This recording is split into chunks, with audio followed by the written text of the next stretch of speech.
Anda mendengarkan podcast Ngopas, Ngobrol Pastor, di mana kita akan ngobrol topik-topik yang berhubungan dengan pelayanan dan kehidupan para pastor, para hamba Tuhan, maupun juga aktivis Kristiani, baik di gereja maupun di dalam organisasi Kristen. Nama saya Pendeta Kian Holik dari Sydney, Australia.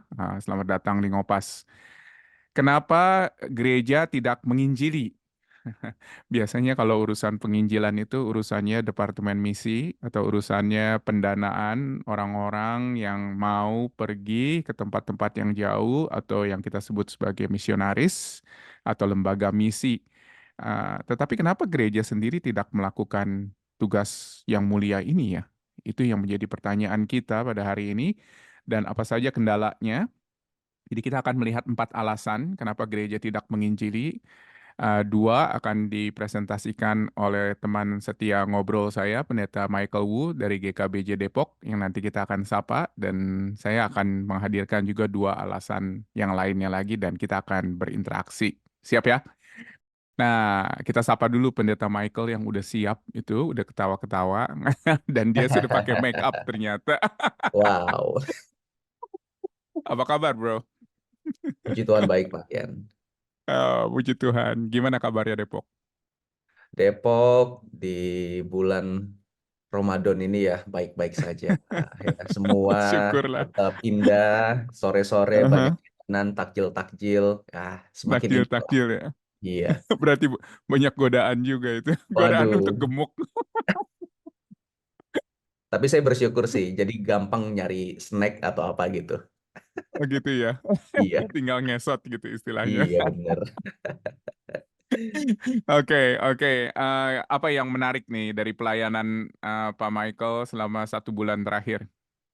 Yang menarik 1 bulan terakhir ya kita ada beberapa pemuritan ya yang lagi kita lakukan. Hmm, Secara khusus kan saya kan tangani anak muda. Jadi ada satu hmm, camp kepemimpinan itu ESC, Excellent Service hmm, Camp. Jadi hmm, kemarin saya ngutus sekitar 7 pengurus yang memang saya bapai secara hmm, khusus mereka dan mereka hmm, ikut pembinaan itu gitu. Dan saya hmm, di hmm, situ puji Tuhan pembinaannya berjalan dengan baik yang mereka hmm, ngalamin apa yang namanya dibentuk jadi seorang pemimpin. Jadi ada hmm. adegan-adegan drama-drama, nangis-nangisan, kita saling berpelukan, mereka say sorry sama saya gitu. Ya gitu deh, ya pokoknya indah deh, indah. Wow, wow. Jadi sebuah permulaan yang baru nih kelihatannya nih Iya, untuk sebuah mereka udah saya pelayanan yang bina baru. Hmm, setahun sih. hmm, Ya, ini kan masuk tahun kedua. Saya hmm, udah bilang sama dia, tahun pertama saya akan bina kalian hmm, menunjukkan kasih itu adalah penerimaan. Jadi apapun yang kalian lakukan, hmm, karena kalian masih baru, ya oke, saya nggak akan banyak tegur. hmm, Tapi Koko akan lebih banyak hmm. tunjukin kasih yang tanpa syarat tuh kayak gimana.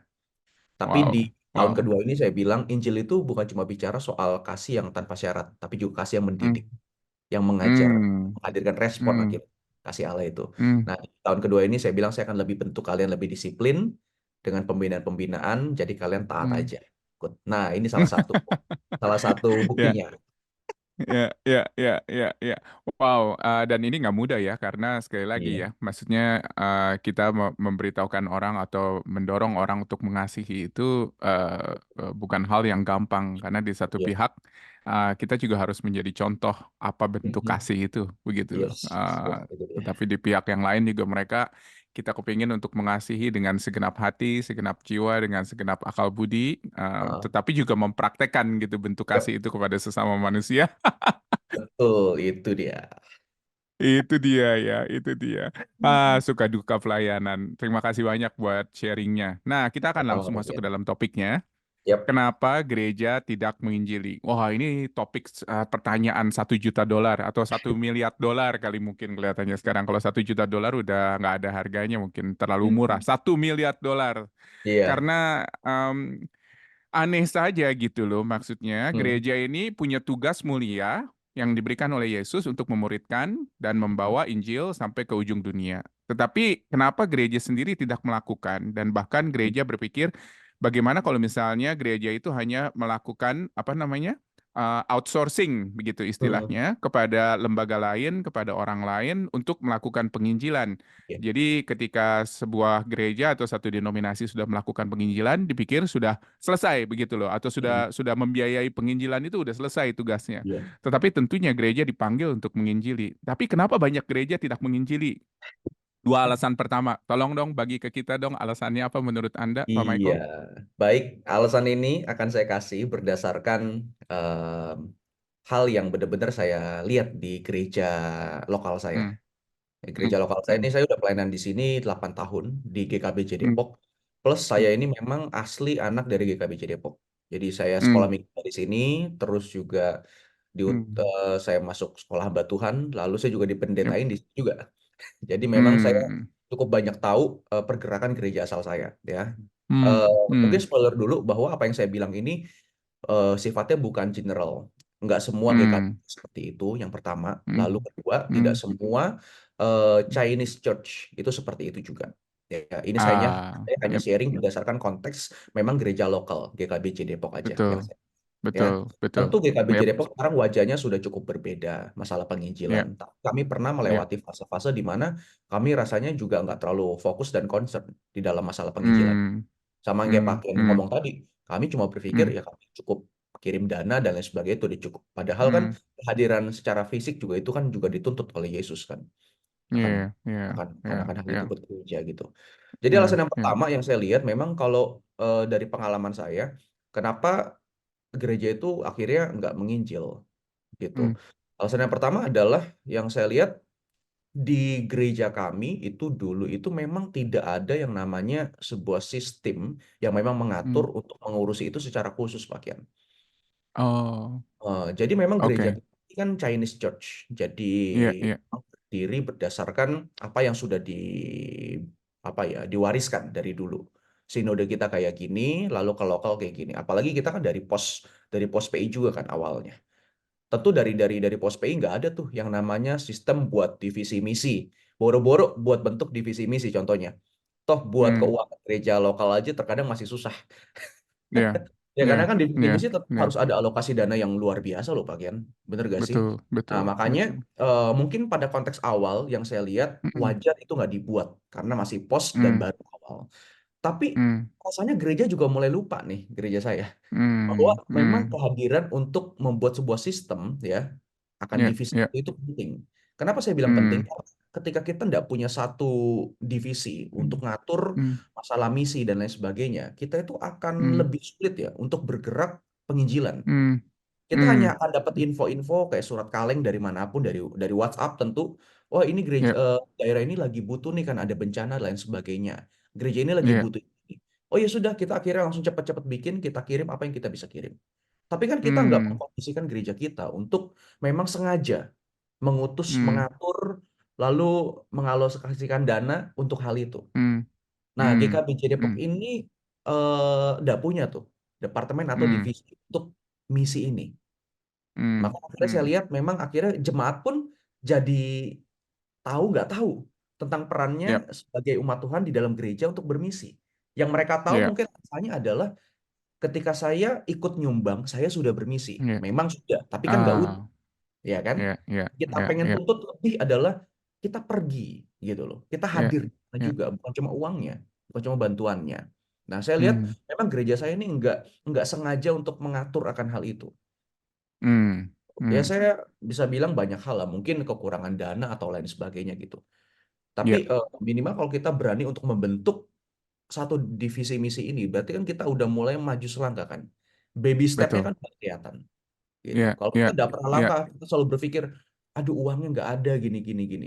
iya, Loh, itu iya, kan bicara iya, jiwa, bicara bicara orang yang membutuhkan. Kenapa iman kita iya, tidak aktif untuk juga lebih yakin bahwa Tuhan akan hantarkan juga iya, uang-uang itu. iya, Ya itu sih, terkadang saya betul. lihat gereja mungkin terlalu terlalu takut untuk memikirkan hal itu karena alokasi dana akhirnya nggak mau buat divisi misi atau hal yang Iya, lain. dan berpikir bahwa keperluan internal itu jauh lebih penting dan Jauh itu lebih penting harus betul, Pak. diurusi terlebih dahulu sebelum Mm-mm. memikirkan yang luar begitu ya, di Yap, orang-orang yang ada di luar gitu. yap. Iya, iya, dan juga memikirkan dengan serius bahwa oh iya misi itu sebetulnya adalah salah satu kalau misalnya kita mau pakai modelnya Rick Warren ya 5M begitu atau Mm-mm. apa gitu di dalam gereja mungkin misi itu adalah salah satu M tersebut yang memang harus Yap, dijalani bersama-sama dengan M yang lain begitu. yap, yap. Menarik sih, Betul. memang sih. Ada banyak gereja yang Yap, seperti itu. Saya ya, yakin bukan iya, bukan iya. cuma GKBJ. Yap, Hmm, betul, hmm, betul. hmm, Nah, itu hmm, akhirnya hmm. yang membuat jemaat gitu, itu juga nggak Ya, sadar akan perannya di gereja. Hmm. Ya Hmm. Hmm. itu alasan pertama yang saya lihat sih. Dan yang kedua, Dan juga tadi yang di alasan pertama itu kalau hmm, misalnya tidak ada departemen misi dan tidak hmm, ada urusan-urusan misi dan tentunya juga informasi ke jemaat juga tidak ada yang berhubungan dengan misi dan pada hmm, akhirnya jemaat juga tidak berpikir bahwa misi itu adalah sesuatu yang penting begitu ya menjadi betul, bagian daripada gerejanya. Ya itu semua betul. berhubungan sih memang sih betul betul Hubungan, sekali. hubungan. Otomatis ya, Hmm. itu akan Ya akan akan akan masuk ke dalam sermon-sermon kita pun juga nggak bakal ada jadinya Pak, yang berkaitan betul dengan misi betul itu. Kalau gereja itu betul sengaja betul. membuat sistem untuk memang bermisi keluar atau mengutus Ya jemaat untuk keluar, pasti ada tuh yang ya namanya kayak bulan-bulan misi kan. Dan bulan misi ya itu ya kalau bicara soal khotbah-khotbah yang memang arahnya ke ya. sana. Iya, Nah, kalau iya, gereja iya, gereja kami itu memang dulu iya. nggak ada kayak gitu sama sekali. Kenapa? Karena nggak di Hmm, sistemnya dari awal. Makanya saya bilang hmm, alangkah lebih baik gereja itu kan sekarang kita memikirkan juga gitu loh. Sengaja iya, untuk buat itu agar itu bisa diperbincangkan dan patut untuk dipikirkan. Akhirnya baru oke, ada oke, sikapnya gitu loh untuk mengirim. iya, Tanpa itu iya, saya pikir iya, kita cuma akan ngomong, ya kita bantu, ya kita akan nolong gitu. iya, Sebenarnya iya, betul, betul, itu betul. yang saya lihat dan yang memang Itu lahir alasan, itu alasan yang pertama ya, betul ya. pertama Pak. Betul. Alasan yang kedua apa nih? Saya penasaran. Alasan kedua, Ya, karena hmm, GKBJ Depok ini lahir dari sebuah penginjilan untuk orang-orang Chinese, khususnya orang-orang ah, Chinese Kalimantan yang ngerantau ke Depok. Jadi kan oke, banyak tuh orang-orang Kalimantan dari Singkawang, ya, Pontianak, Kalbar ya, sekitarnya, kalau ada dari Bangka, ya, Bitung gitu, ya, ya, untuk ya, ya, hmm, merantau, ada yang jadi tukang ya, menjahit, tukang sembako ya, dan sebagainya. Nah, betul, akhirnya itu muncul ide dulu untuk membuka hmm, satu gereja deh, pos ya, gitu di Depok. ya, Akhirnya jadi lagi KBC intinya. Nah, ya, ya, karena awalnya itu jangkaunya orang-orang Chinese yang matanya hmm, sipit, kulitnya putih, Pak. hmm. Akhirnya ya tanpa sadar ya, Eh, Pak, tanpa sadar ya. ya, Sekali ya, lagi saya nggak ya, bilang gereja suku itu kurang baik atau salah. Enggak, saya nggak ngomong itu, ya, nggak mau ya, memberikan statement itu. Tapi saya merasa hmm, gereja saya hmm, karena sudah punya apa ya, sudah punya ya, identitas sebagai Chinese Church. Itu ya, lama-lama berkembang puluhan tahun hmm, jadi gereja yang kelihatannya cukup eksklusif ya, untuk masalah ya, itu. Saya ya, kasih contoh yang paling nyata yang saya lihat. ya, Saya pernah invite hmm, satu teman saya dari suku hmm, lain, itu orang Jawa, ya, dia orang Solo, untuk hmm, hadir ke ya, gereja ngikut ibadah Natal di gereja saya. ya, Dia datang sekeluarga, lalu setelah pulang hmm, dia kasih respon sama saya. Dia bilang, hmm, gua nggak cocok di gereja lu bro. Emang kenapa?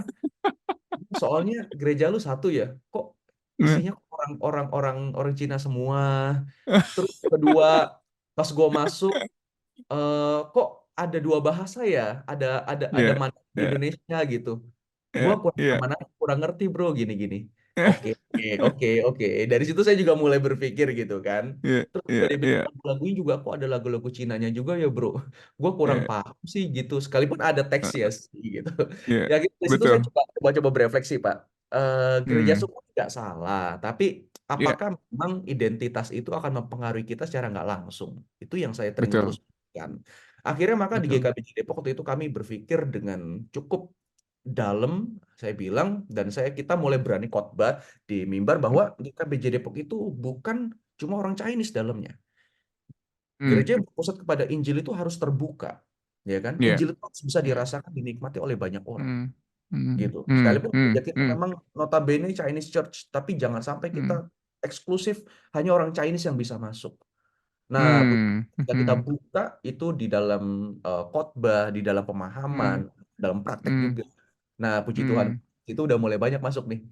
Ada yang hmm, pengurus dari orang Kupang, ada yang ya, pengurus dari orang Jawa, ada orang puji Tuhan, Nias makin hmm, banyak, ya gitu. Mulai, mulai, hmm, mulai terbuka. Dulu susah, Pak. hmm, Makanya saya hmm, pikir ya, hmm, mungkin eh, label salah satu hmm, gereja suku itu mungkin harus kita waspadai juga sih.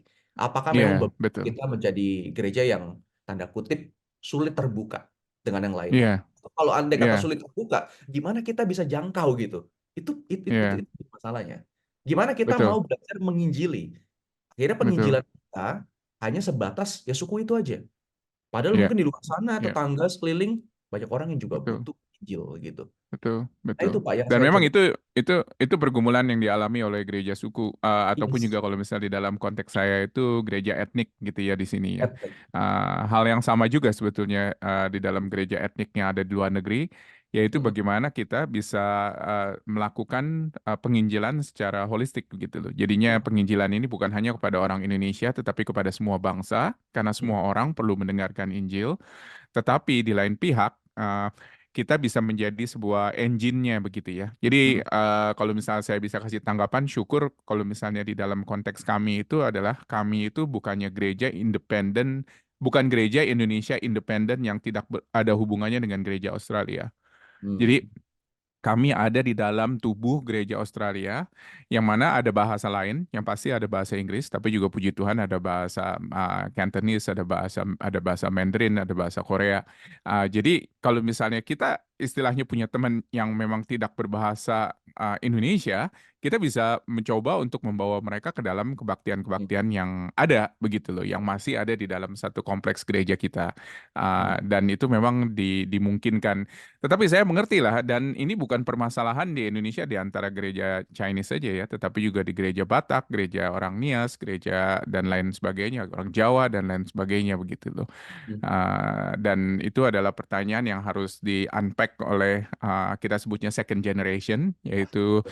generasi yang berikutnya gitu loh Ya. dari gereja ini untuk memikirkan arah ke depannya itu pada akhirnya gereja apa. Mm-mm. Jadi mungkin awalnya gitu ya, awalnya bisa Ya. jadi gereja Chinese gitu dalam arti menjangkau Mm-mm. yang orang-orang dari latar belakang Chinese yang khususnya Mm-mm. migran dari mana, transmigran dari Mm-mm. tempat lain atau dari daerah lain.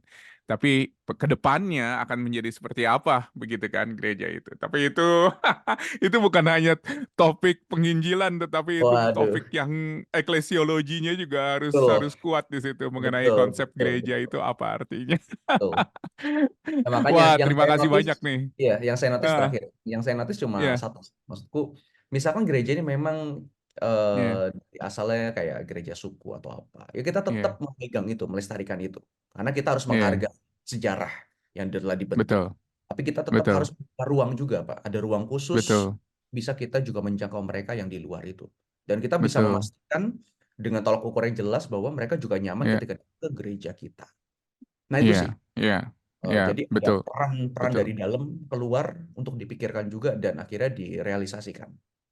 Betul, betul. Dan selama ada orangnya yang bisa dijangkau dengan metode seperti itu, kenapa enggak begitu loh untuk Yes, dipertahankan? Betul enggak? betul, betul Pak. Betul Itu banget. kan metode, tetapi intinya itu yang tidak boleh berubah, yaitu Ya, bagaimana kita bisa membawa Injil kepada semua bangsa. Saya rasa itu sih. betul. Wah, terima kasih banyak nih untuk dua alasan Ya, itu. Mas Itu Yan. itu udah membuka mata kepala pikiran kita untuk melihat kenapa kendala-kendalanya. Kalau dari saya ya. Ya. Dua alasan yang menurut saya kenapa gereja tidak menginjili. Alasan yang pertama itu adalah karena banyak orang berpikir bahwa orang non-Kristen tidak boleh masuk ke gereja.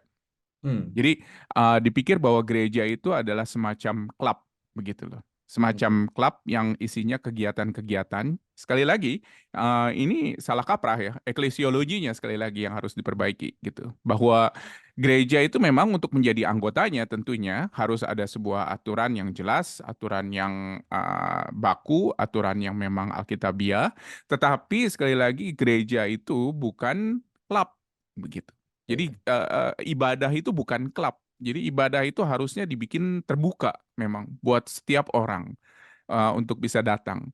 Dan berarti juga itu juga sesuatu yang mengubah gitu ya, mengubah kita punya ibadah, mengubah kita punya khotbah yang selalu harus berpikir bahwa ada orang yang belum Kristen yang ada di dalam jemaat kita. Hmm. Jadi, nah itu berhubungan dengan misalnya kenapa khotbah saya itu harus merupakan khotbah yang berpusat kepada Injil, bukannya khotbah penginjilan ya, nggak Ya. harus khotbah penginjilan setiap saat. Tetapi menurut saya ada bedanya antara khotbah penginjilan dengan khotbah yang berpusat pada Injil. Ya. Tetapi dua-duanya itu harusnya mempresentasikan Injil itu apa. Hmm. secara basic, secara mendasar, karena kita tidak boleh menganggap kalau gereja kita isinya adalah orang Kristen yang udah puluhan tahun ikut Kristus, yang udah belasan tahun mungkin pergi ke gereja, sehingga mereka tidak perlu lagi dijelaskan apa arti Injil, begitu ya. Hmm. Jadi sekali lagi itu mengubah mengubah kita punya cara dan juga mengubah kita punya ibadah juga gitu. Seringkali Hmm. ibadah kita itu nggak friendly buat orang-orang yang nggak familiar dengan tata ibadah kita atau nggak familiar dengan tata ibadah Kristen secara umum dan Hmm. berpikir bahwa pada akhirnya wah ini seperti semacam liturgi gitu ya yang harus diikuti. Jadi terlalu eksklusif sih menurut saya seringkali. Oke. Dan kita ditantang untuk kita mengubahnya. Soalnya kalau misalnya itu eksklusif, ya, itu juga ada keseganan bagi anggota gereja kita untuk mengajak orang datang. Karena takutnya orang yang diajak datang itu berpikir bahwa, wah, saya belum pernah ikut ibadah seperti ini. Jadi saya nggak familiar misalnya dengan liturgi seperti ini. Lalu bagaimana saya bisa berpartisipasi pada akhirnya Hmm. di dalam ibadah itu. Jadi seringkali ya ada anggapan seperti itu sehingga jemaat pun juga jadi segan gitu untuk Iya. mengundang orang yang baru untuk datang. Padahal jelas sekali Yesus saja melakukan welcoming itu kepada semua orang ya, bahkan orang-orang berdosa. Dia duduk dengan orang-orang berdosa, Iya. dengan orang-orang yang di luar society, yang di luar jangkauan Yahudi pada waktu itu. Dia bicara dengan pemungut cukai, dia bicara dengan orang-orang yang berdosa. Karena memang disitulah dia letaknya daripada berita yang berpusat kepada Injil itu. Jadinya gereja menurut saya seringkali tidak mengerti mengenai hal itu gitu loh. Iya, iya. Saya jadi ingat pakaian ngomong gini ya, di Hmm, gereja kami juga pas sekolah minggu atau di ibadah umum itu pasti secara hmm, nggak langsung biasanya tetap ada satu atau dua jemaat kami yang bawa ART, yeah, hmm, hmm. bawa asisten rumah tangganya Yep, masuk ke dalam ya, gereja, ya, duduk. ya, Cuman mereka cuma ya, jaga anak, betul, jaga anaknya betul, atau ya bantu ngurus baby jemaat ya, ini. ya, Ya ya, Pak, ya, ngomong gitu tuh jadi nggak juga ya. Iya juga ya. Kita memang sedang ya, menyajikan secara nggak langsung untuk mereka juga loh yang duduk di situ. Sekalipun iya, mereka dalam iya, konteks nggak diajak, cuma lagi iya. kerja.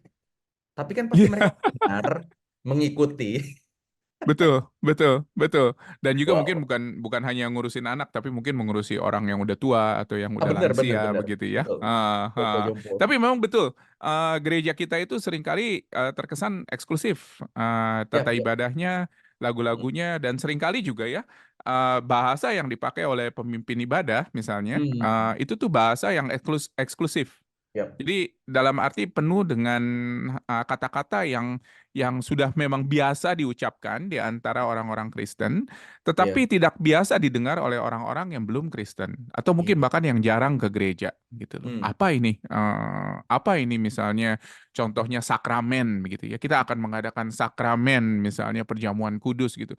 Banyak orang nggak ngerti loh sakramen itu apa kata Betul. itu. Betul. Jadi apakah kita perlu pakai kata itu misalnya gitu ya. Hmm. Jadi seringkali gereja itu tidak tidak sadar atau mungkin bukan tidak sadar, mungkin gereja sadar kalau misalnya tugasnya itu adalah untuk menginjili, tetapi karena terlalu eksklusif, jemaat kita itu pada akhirnya tidak melakukan tugas penginjilan untuk membawa orang ke gereja lokal karena dipikir bahwa gereja itu adalah klub begitu, klub eksklusif Iya. yang punya syarat-syarat begitu untuk menjadi anggotanya. Ya, Hmm. sayang sekali sih menurut saya Ya. sih hal-hal itu. Jadi itu alasan saya yang pertama, karena Wah, menurut saya ini itu alasan yang paling penting sekali dan itu menjadi PR buat kita semuanya, para hamba-hamba Tuhan, untuk mengubah khotbah kita, untuk hmm. liturgis misalnya untuk juga mengubah cara-cara ibadah, bagaimana itu bisa menjadi aksesibel untuk orang-orang yang belum Kristen begitu loh. Ya. Jadi jangan semata-mata karena tradisi seperti ini kita nggak bisa rubah. Kalau misal Hmm. tradisi itu memang nggak bisa menghantarkan berita Injil ya mungkin kita harus pikir-pikir kalau misalnya tradisi itu udah nggak efektif lagi begitu. Jadinya tradisi tanpa esensi. Exactly, betul, betul. Tradisi tanpa esensi. Itu alasan saya yang pertama. Wow. Alasan yang Ini kedua menurut saya, dan saya banyak membawa hal-hal yang sifatnya lokal gitu ya, karena ya. sekali lagi Tadi kita bilang bahwa misi itu bukan hanya sekedar outsourcing orang untuk pergi ke tempat-tempat yang jauh untuk membawa Mm-mm. berita Injil. Hal yang kedua, menurut saya, kenapa gereja itu seringkali tidak menginjili. Gereja itu tidak sensitif terhadap lingkungan sekitar. Iya, Yang perlu juga sebetulnya mendengar berita Injil. Yang perlu mendengar berita Injil itu bukan orang-orang yang jauh di pedesaan, di karena itu seringkali yang menjadi apa ya, menjadi konsep daripada misi. Misi itu adalah tempat yang jauh di pedesaan, padahal Tuhan udah membawa ladang misi di tengah-tengah kita loh, di dekat kita loh, gitu loh maksudnya. iya, iya. Kenapa gereja nggak melakukan sebuah penjangkauan kepada orang-orang yang ada di sekitarnya, gitu ya? Jadi yang perlu mendengarkan Injil itu bukan hanya yang jauh, tetapi juga yang dekat gitu. Dan bagaimana pada akhirnya gereja itu bisa sensitif terhadap hal tersebut. Jadi menurut saya sih seharusnya gereja yang betul-betul melakukan tugas penginjilan ini adalah gereja yang tahu gitu loh. Orang-orang yang di sekitar yang perlu mendengarkan itu pertama-tama siapa dulu. Ya, jadi perintah itu kan diberikan untuk pergi dari Yerusalem ke Yudea ke Samaria sampai ke ujung bumi. Iya. Itu sifatnya itu konsentris gitu loh. Oke. Dan kalau misalnya memangnya kita belum setia atau tidak setia terhadap yang Yerusalem kita harus berpikir loh, kenapa kita harus kirim orang ke Samaria, ya. Bukannya saya bilang Samaria itu nggak memerlukan ya, saya bilang Samaria memerlukan jelas. Dan mungkin gereja kita yang bisa mendukung. Tetapi apakah kita juga sudah memberikan prioritas yang adil gitu loh kepada orang-orang yang ada di sekitar kita. Nah, gereja seringkali tidak sensitif menurut saya terhadap hal itu. Ada begitu banyak orang-orang yang bisa dijangkau oleh gereja yang ada di sekitar kita. Setuju, Pak. Ada Setuju. tanggapan? Setuju. Ya memang itu yang memang seringkali terjadi juga sih ya di banyak gereja, Nah, di kota dan lain sebagainya memang. Itu betul, jadi betul. PR bersama yang harus memang dipikirkan secara dalam sih. Susah Dan ngomong juga saya. maksudnya iya, dan juga maksudnya penjangkauan yang memang sistematis gitu ya dari daerah Yes, sekitar gitu loh. benar. Kami di sini kalau misalnya kita bicara gereja Indonesia yang ada di perantauan, di Mm-mm. diaspora disebutnya gitu. Kami di Sydney saja mungkin ada lebih dari 50 gereja Indonesia sekarang ini. Banyak Wow, sekali, oke. wow, wow. Tapi sekali lagi, gereja yang melakukan penginjilan secara lokal itu Mm-mm. tidak banyak. Tidak Iya, banyak. Jadi banyak gereja Indonesia itu mencurahkan resourcesnya, tenaga, uang, dan lain sebagainya ke Indonesia lagi. Yang mana memang itu saya mengerti bahwa itu ada sebuah hubungan yang natural lah ya. Nah, karena iya, ini orang-orangnya asalnya dari sana dan lain sebagainya. Tapi ingat loh, yang perlu mendengarkan berita Injil itu juga ada secara lokal. Dan mereka perlu gitu loh. iya, Jadi jangan sampai gereja ada tetapi tidak menjadi berkat bagi orang-orang yang ada di sekitarnya. Jadi ada iya. beberapa gereja Indonesia di sini kan yang sudah memulai ya Mm-mm. pelayanan di dalam kebaktian bahasa Inggris, yang mana sebetulnya itu Oke. langkah yang bagus menurut saya. Bukan hanya untuk generasi yang kedua yang sudah tidak bisa bicara bahasa Indonesia, tetapi juga untuk menjangkau orang-orang yang ada di sekitarnya yang kemungkinan besar belum tentu berbahasa Indonesia. Uh, Wah, itu dan berat sih ya. Saya jadi ingat ya. Di Depok Hmm, nih, waktu itu kita iya, pernah tuh kedatangan teman-teman dari Afghanistan. hmm, Jadi ada hmm, teman-teman yang dari Afgan. Sebenarnya mereka pengen ke Aussie sih kerjanya. iya, iya, betul, Aussie, betul, tapi betul, mereka entah gimana betul, caranya transit ke Indonesia dulu, lalu harus betul. ngurus Biasanya beberapa hal, begitu. Hmm, baru hmm, mereka pergi ke Aussie, ke Amerika atau kemana betul, tujuan utama mereka. betul. Dan Hmm, kasihannya hmm. mereka stay di sini malah sampai 6 tahun, Pak. Iya, Bayangin aja sampai yep. 6 tahun. Dan di Depok tuh Hmm, banyak ternyata. Jadi saya kenal sama hmm, satu hamba Tuhan misi yang akhirnya hmm, kami bisa kenal gitu di Depok. hmm, Dia suka kasih tahu, deket gereja kamu nih ada loh perkumpulan teman-teman Afghanistan gitu. hmm, hmm, Memang hmm. kayaknya butuh komunitas. Kita udah jangkau sih, tapi kayaknya lebih dekat sama Iya, gerejamu, enak deh dijangkau gitu. iya, Sekitar iya, dekat gereja lokal iya, kita. Ya akhirnya ya betul, kita betul. temenin mereka, kita coba Iya, jangkau. gitu. Terus betul. tanamkan siapa Kristus buat mereka. Iya, Mungkin iya. Dan jadi ke- seperti dan itu. dan kalau misalnya bahasa Inggris itu mungkin kesulitan ya menurut saya ya. Dan misalnya seperti gereja Pak Michael contohnya punya latar belakang Mandarin atau Ya, bahasa-bahasa dialek dan lain sebagainya. Itu bisa juga memikirkan untuk bagaimana ini nih para migran. Kan di Indonesia banyak sekarang migran itu yang betul. dari China, yang dari negara-negara lain yang bekerja di Indonesia dan mereka perlu dijangkau gitu loh Ya, maksudnya. Jadi iya. misi itu bukannya hanya pergi ke tempat yang jauh, tetapi juga justru di daerah di sekitarnya yang dekat yang perlu kita harus pikirkan bersama-sama. Setuju. Karena seringkali itu Tuhan menghantarkan misi itu tuh ada di dekat kita, di sekitar kita, dan bagaimana gereja kita bisa menjadi gereja yang bermisi. Itu dia ya. Jadi harus benar-benar melek ya dengan lingkungan. Iya, iya, iya. Dan beberapa organisasi misi yang saya tahu itu memang memperhatikan begitu ya, yang kita sebut sebagai people's movement begitu. Iya. Jadi misalnya contohnya kenapa ada penjangkauan orang Indonesia di Australia karena ada people's movement. Hmm. Kenapa ada penjangkauan orang Indonesia contohnya di Hong Kong, di Taiwan karena ada people's movement ke sana. Hmm. Dan juga kenapa mungkin ada penjangkauan orang Cina yang ada di Indonesia, pasti itu karena people's movement juga begitu Betul. loh.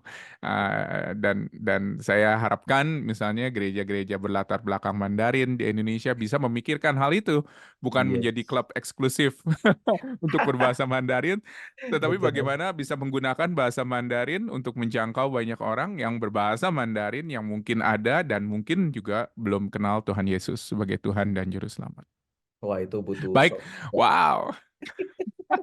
Ini kita kalau ngobrol nggak ada habisnya nih, tapi waktunya nih udah Kelar. habis sekarang. Mudah-mudahan beberapa alasan-alasan ini bisa menjadi Iya. alasan pencetus ya untuk para hamba-hamba Tuhan boleh memikirkan kenapa gereja kita tidak melakukan misi atau tidak menginjili dan boleh juga memikirkan sebuah solusi Hmm. dari permasalahan-permasalahan yang dihadapi. Nah, ini adalah permasalahan yang dihadapi hanya kita berdua ya, tetapi saya yakin dan percaya ada banyak masalah yang dihadapi oleh orang-orang lain, oleh hamba-hamba Tuhan lain, gereja lain di berbagai macam tempat. Tetapi prinsipnya sama sih menurut saya, yaitu bagaimana kita bisa sensitif terhadap orang-orang yang Tuhan memang hadirkan di sekitar kita dan bagaimana kita bisa memikirkan misi ini dengan lebih serius seperti yang tadi Pak Michael katakan. Yes. Amin. Amin. Amin. Makasih banyak nih Pak Michael buat Sama-sama Pak waktunya. Kian. Senang sekali Dan bisa kita ngobrol. akan terus doakan supaya lebih banyak lagi gereja yang Iya. memikirkan misi dengan lebih serius Iya. dan boleh juga sensitif terhadap ladang misi yang Tuhan sudah percayakan kepada mereka. Bisa tolong tutup di dalam doa, tolong Boleh. doakan hal tersebut. Makasih. Yuk, kita berdoa. Tuhan, kami rindu bahwa Injil itu bukan hanya berhenti kepada diri kami sendiri dan kami akhirnya menikmati itu sendiri. Kami rindu Tuhan bahwa Injil itu bisa terus menjalar dan juga dirasakan keindahannya oleh banyak orang di luar sana yang belum bertemu dengan kasih-Mu. Dan biarlah ketika kami ada di dalam salah satu gereja di mana Tuhan tempatkan, baik kami sebagai pastor, sebagai majelis, penatua, diaken, atau bahkan kami jemaat biasa, kami boleh disadarkan akan pentingnya kami juga bisa memikirkan orang-orang yang ada di sekitar kami. Kami nggak hanya memikirkan secara mudah dalam zona nyaman kami, hanya sekedar kirim uang lalu selesai, atau kirim bantuan lalu selesai. Ajar kami untuk keluar dari zona nyaman itu dan lebih memikirkan kami bisa hadir juga secara fisik untuk bisa menjangkau orang-orang di luar sana. Kami sadar betul Tuhan bahwa selalu banyak orang yang berteriak membutuhkan Kristus, membutuhkan juru selamat. Utus kami Tuhan, sadarkan kami sebagai gereja, kami bisa melakukan panggilan kami sesuai dengan Tuhan menyelamatkan kami. Terima kasih ya Tuhan, biarlah di dalam segala hal yang rumit nantinya yang akan ditemui oleh gereja, Tuhan Engkau sendiri yang boleh memberikan jalan keluar yang terbaik. Kedamaian, ada sukacita ketika kami melakukan pelayanan penginjilan ini. Dan ajar kami untuk melihat bahwa indahnya ketika kami bisa melakukan pelayanan ini dan bagaimana kami menyaksikan pertolongan Tuhan melalui Roh-Mu yang kudus untuk setiap kami. Terima kasih ya Tuhan, berkati semua gereja, semua pemimpin, semua jemaat yang mendengar podcast ini. Demi nama Yesus kami berdoa bersyukur. Amin.